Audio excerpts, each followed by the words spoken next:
Ma'am, can we move to the please?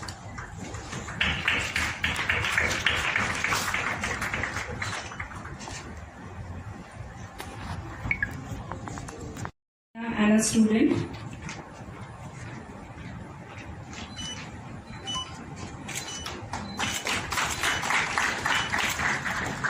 Thank you.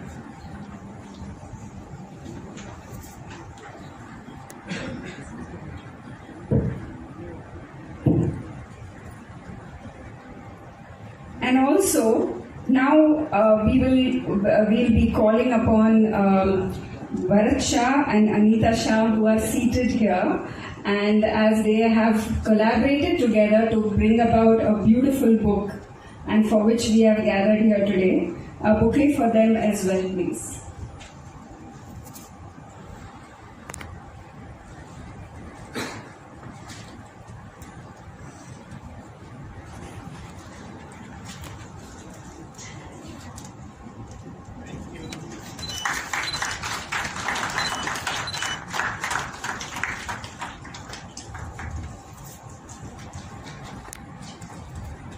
We heartily welcome Dikshita ji, who has also accompanied with Bhupesh Kumar ji from Mumbai. Thank you so much, ma'am, for coming.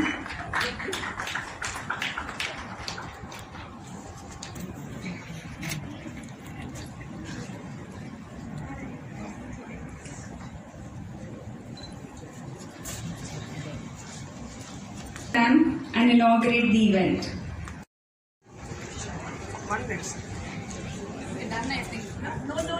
That I want her to be here. Okay. Oh, okay.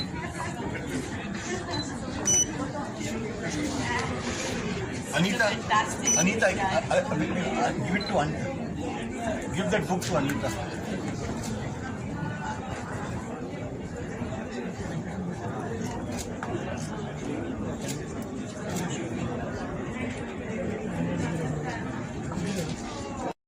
Her research, mostly funded by AICTE, focuses on low-income housing in the urban slum communities and on the impact of globalization on cities.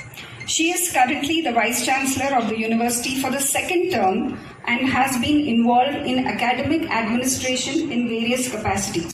Holiness, Goswami Kultilak, Shri Bhupesh Kumarji, Guest of Honor, Srimati Harichandana Dasari, IAS, author of the book, Dr.Anita Bharat Shah, architect Bharat Shah, photographer of the book pictures in this book and collaborator, my dear colleagues, staff, students and friends.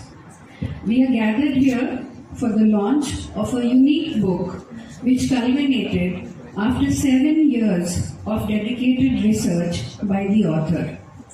Along with her husband, Sri Bharat Shah, she traced several important artworks related to the rituals and beliefs of the Pushti Marg community in various museums and havelis.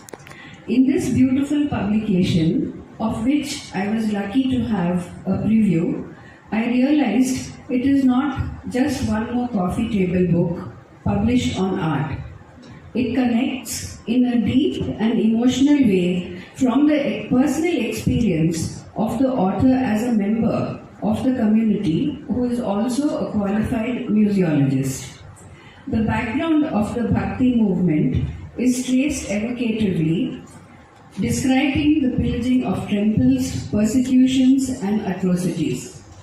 The birth of Sri Vallabhacharya ji in this context and the legends of Krishna Leela and the connection of rituals, artifacts and paintings are brought out seamlessly. The concept of the personal shrine, due to which artworks proliferated, is explained along with the philosophy and concepts of seva, raga, rasa, bhog and shringar. Over a period of time, the seva paddhatis was elaborated and aesthetics were emphasized in the mode of worship. The spiritual and intuitive ethos of Indian art is brought out by connecting with these ideas. The paintings are worshipped with love and devotion. An understanding of the painting as a swarup of the Almighty is the key to understanding these practices. The legends attached to various paintings, starting from the most important at Nathdwara, are enthralling to read. The university appreciates the immense research that has gone into this book, and personally I was privileged to hear about the narrative and the journey behind this publication. We hope that the author's expertise on these would be shared with our students and give them an understanding of the various forms of the artworks and the socio-cultural milieu which created the setting for understanding them. Once again, I express my deep sense of privilege and gratitude for the presence of Sri Bhupesh Kumar ji and the guest of honor, Srimati Harichandana Dasri, on this occasion. I congratulate Dr.Anita Bharat Shah and architect Bharat Shah on the publication of this beautiful book. Thank you. ఈరోజు ఈ book colours of devotion Anita Shah గారు చేశారు. ఇది వారు 7-8 years effort పెట్టి ఈ book చేయడం జరిగింది. చాలా వరకు మన ఆర్ట్ అండ్ హిస్టరీ మన కంట్రీలో చాలా ఫేడ్ అయిపోయింది. ఈ మధ్య చేసే ఆర్టిస్ట్ కూడా లేరు. ఇప్పుడు కొంచెం రివైవల్ జరుగుతుంది మన దేశంలో, కంట్రీలో. Everyone is looking at our ancient traditions. ఇప్పుడు మనం చూస్తే కనుక ఆర్ట్ హిస్టరీ అనేది యూజువల్లీ వెస్టర్న్ పర్స్పెక్టివ్ మనము వింటూ ఉన్నాము. కానీ అనితా షా లాంటి ఆథర్స్ మనకి ఇండియన్ పర్స్పెక్టివ్ తీసుకొచ్చి ఆర్ట్ అండ్ కల్చర్ ఎలాగ మనకి డైలీ లైఫ్లో మన పార్ట్, అది ఒక విధంగా it's a way of educating people. Previously అంత ఎడ్యుకేషన్ స్ప్రెడ్ లేనప్పుడు ఆర్ట్ ద్వారా, ఆర్కిటెక్చర్ ద్వారా, మన టెంపుల్స్లో, మన రిచ్ పెయింటింగ్స్లో, వీటి ద్వారా మనము life philosophy and important lessons convey చేసేవారు. సో కొన్ని ఆర్ట్ ఫామ్స్ అసలు ఇప్పుడు ప్రాక్టీస్లోనే లేవు. సో అవి కూడా ప్రిజర్వ్ చేసి వాటిని బుక్ ద్వారా మనందరికీ ముందుకు తీసుకొచ్చారు. సో ఇలాంటివి ఇంకా ఎక్కువ ఎఫర్ట్స్ జరిగి మన కల్చర్ని, మన హిస్టరీని ప్రిజర్వ్ చేసుకొని మనం నెక్స్ట్ జనరేషన్స్కి మనం ఇది చూపించగలిగితే ఇంకా చాలా బాగుంటుంది. సో ఇలాంటి ఆర్ట్ ఎఫర్ట్స్ని మనం ఇంకా ఎంకరేజ్ చేయాలి. The story and the connection between the religion, Advaita philosophy and the art. So this kind of connection used to be there always in our tradition previously, but it is forgotten now. Art is not really connected to religion, but in ancient India the connection was always there. So it has brought out very beautifully that story, and there are so many other traditions like this which we need to research and bring out so that our future generations will also know about the rich cultural heritage of this country. Thank you. And artworks from Vallabhacharya, Vallabh Sampradaya, 1500 to 1900.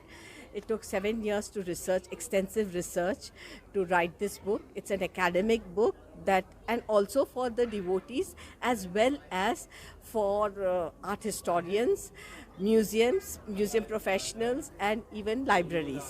So it is a breakthrough also in many respects for the history of art, because it connects philosophy with history, philosophy, history and cultural aspects with the paintings that are created in Indian art, because Indian art is very integrally connected to philosophy.